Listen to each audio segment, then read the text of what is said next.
You are watching original video by Truthdig.com. For more information and resources, visit us on the web at www.truthdig.com.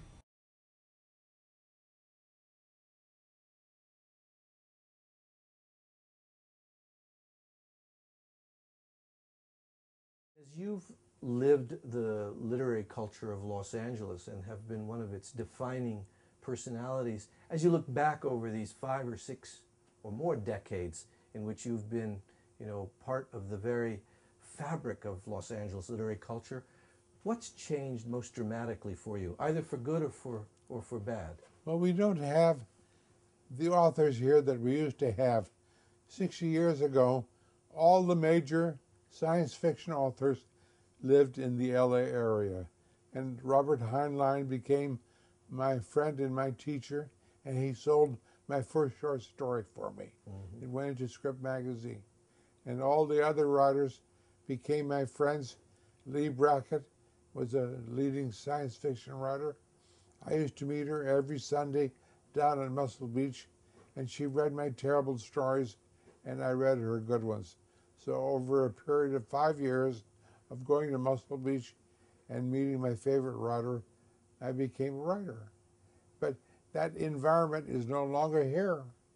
Those writers don't exist anymore.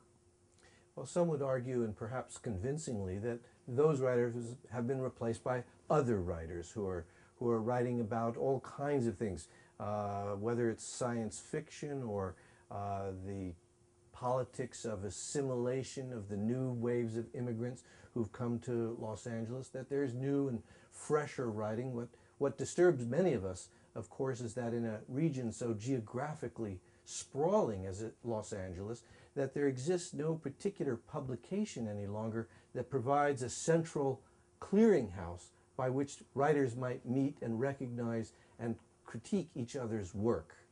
Absolutely. In fact, I helped a couple of bookstores along the way put together a literary meeting place. There should be a fireplace in every bookstore with comfortable chairs and tables and drinks every afternoon. You can come sit with the other writer friends and assimilate ways of becoming a writer. Right. And what are the obligations, if any, of those people who yearn to become readers? Are newspapers, as they existed, helpful for people who aspire actually to become a reader? I mean, I note that the Los Angeles Times did report last week that 1 out of every 3 high school students in Los Angeles drops out before the end of high school.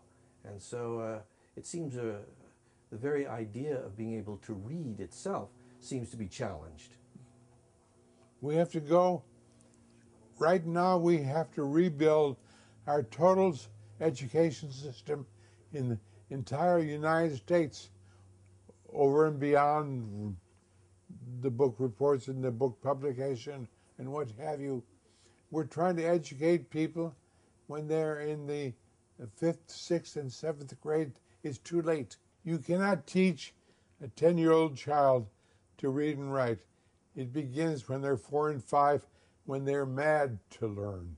See, the good thing about young children is they're passionate about life. And if you look at them and they're eager, they run around grabbing things, and you give them really good books when they're 5 years old, they're going to eat it. We've got to teach children to eat books, to devour them, to be passionate about life. By the time they're 6 years old, in the 1st grade, they're ready for all of life. We're not doing it. We've got to change the whole educational system right now, completely, top to bottom. You cannot learn by hearing. You have to learn by reading. So we've got to eliminate hearing and the internet and give books back into their hands. I'm dictating my books now. I had a stroke a couple of years ago. I can't type anymore. So I dictate my books, and it's terrible because I can't see them. And the next day, my daughter sends me the type, and I can look at the type and go through and correct it. But I've learned from dictating books, you cannot learn or dictate. It's wrong. I don't like doing that. It's changed my style. It's changed my ideas. I don't want to do it that way. Your observation reminds me that with the passage of every technology, something's gained and something's lost. I imagine an earlier period in human history when we went from an oral culture, from Homer and the responsibility of bards and poets That's to right. memorize whole poems and to pass them on in an oral tradition. Once they decided to, set down in parchment or in illuminated manuscripts, there were probably critics at the time who said, "Oh my God, we've lost the facility to memorize, and no one will ever write a poem as good as the Odyssey or the Iliad, which could only have been concocted by someone who was committed to the oral tradition and to passing on." And probably someone bemoaned, now people are going to rely upon the crutch of the written word for what formerly they committed to memory. And then I imagine that when we went from quill pens and parchment to typewriters, someone must have said, "Oh my God, we've lost something very valuable." The time it took to dip the quill into the ink, that was the pause that refreshed. That was the moment for actual reflection. And there were probably people who said, now with the typewriter, you'd have no time actually to think about what you're going to say. And similarly today with the computer and the older ways of doing things. I had a sign over my typewriter 50 years ago which says, "Don't think." Typewriters help you write better because it all comes out. You should be passionate. All of my books are written by this interior self that wants to say something. I never get in the way. There are two of me, Ray Bradbury who writes and the Ray Bradbury who watches. So everything has to be passionate. A typewriter helps you to speak more quickly, more passionately, and more creatively. You mustn't think, you mustn't brood over things. You'll make up something that doesn't work. You'll correct it. You must not correct what you do. You must throw up every morning and clean up every noon. Well, the computer arrived a little late because a man with that attitude would, it seems to me, have embraced the computer with some enthusiasm, since the computer is a very fancy typewriter that makes things go very quickly and very fast.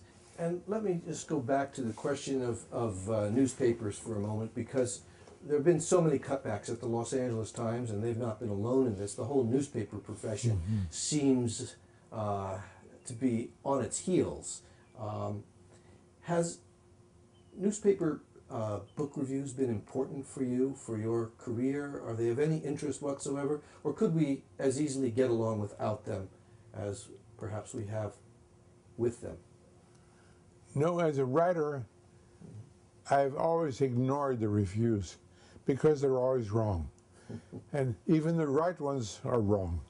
They love you for the wrong reasons, so you mustn't read them.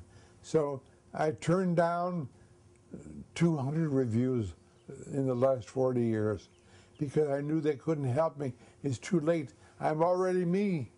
The book's out. You can't change that book by criticizing it. It's too late. You're too late for me. If you could help looking over my shoulder when I'm throwing up, you can teach me to throw up better. But those reviews can't help me throw up, you see. You are watching original video by Truthdig.com. For more information and resources, visit us on the web at www.truthdig.com.